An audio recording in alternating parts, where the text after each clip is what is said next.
Hello friends, അപ്പോൾ നമ്മൾ ഉണ്ടാക്കാൻ പോകുന്ന ഒരു കൂട്ടുകറിയാണ് ഉണ്ടാക്കുന്നത്.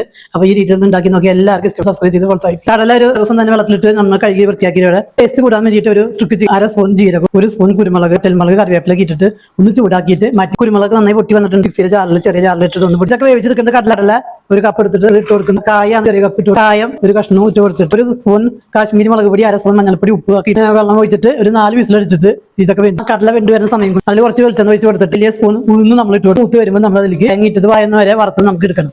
ബ്രൗൺ കളർ ആയിട്ടുണ്ട്. തേങ്ങ സൈഡിലേക്ക് മാറ്റി കൊടുത്ത് സ്വല്പം നെയ്യ് ഒഴിച്ചിട്ട് സ്പൂൺ ജീരകം ഇട്ട് ചൂടാക്കാൻ ഞാൻ ടീ ഓഫ് ആക്കിയിട്ടേക്ക് ബ്രൗൺ കളർ ആയിട്ടുണ്ട്. അതിൽ 1 സ്പൂൺ നമ്മൾ അരച്ചെടുക്കാൻ വേണ്ടി നീക്കി വെക്കുന്നുണ്ട്. ഈ കറിയിലേക്ക് നേരെ ചേർക്കാനുള്ളതാണ്. വെന്ത് വന്നിട്ടുണ്ട്. കുക്കറിലേക്ക് തന്നെ നമ്മൾ കുമ്പളങ്ങ, മത്തങ്ങ, ചേന ഇതിലേക്ക് ഇട്ട് കൊടുക്കുക. ഒന്ന് മൂടി വെച്ച് വെന്തെടുക്കും. ഒരു പാനിലേക്ക് എല്ലാ കഷ്ണങ്ങളും ഇട്ട് കൊടുക്കുന്നത്. തേങ്ങ അരച്ചത് നമ്മൾ ഇട്ട് കൊടുക്കാന്ന്. ആ മിക്സിയുടെ ജാറ് കഴിക്കിട്ടൊന്ന് വെച്ച് കൊടുക്കുക. ആ ഉഴുന്നും ജീരകം കൂടി വറുത്ത് പൊടിച്ചത് നമ്മൾ ഇട്ട് കൊടുക്കുക. ഒരു വലിയ സ്പൂൺ ശർക്കര നമ്മൾ അതിലേക്ക് ഇട്ട് കൊടുക്കുക. നന്നായിട്ട് വെള്ളമൊക്കെ വറ്റിച്ച് നന്നായി കുറുകി ബ്രൗൺ കളറാക്കി വെച്ച തേങ്ങ കുറച്ച് കറിവേപ്പില ഇട്ട് കൊടുത്ത് കൂട്ടുകറി ഈ ഓണസദ്യക്ക് ഇതേപോലെ ഉണ്ടാക്കി കൊടുക്കുക.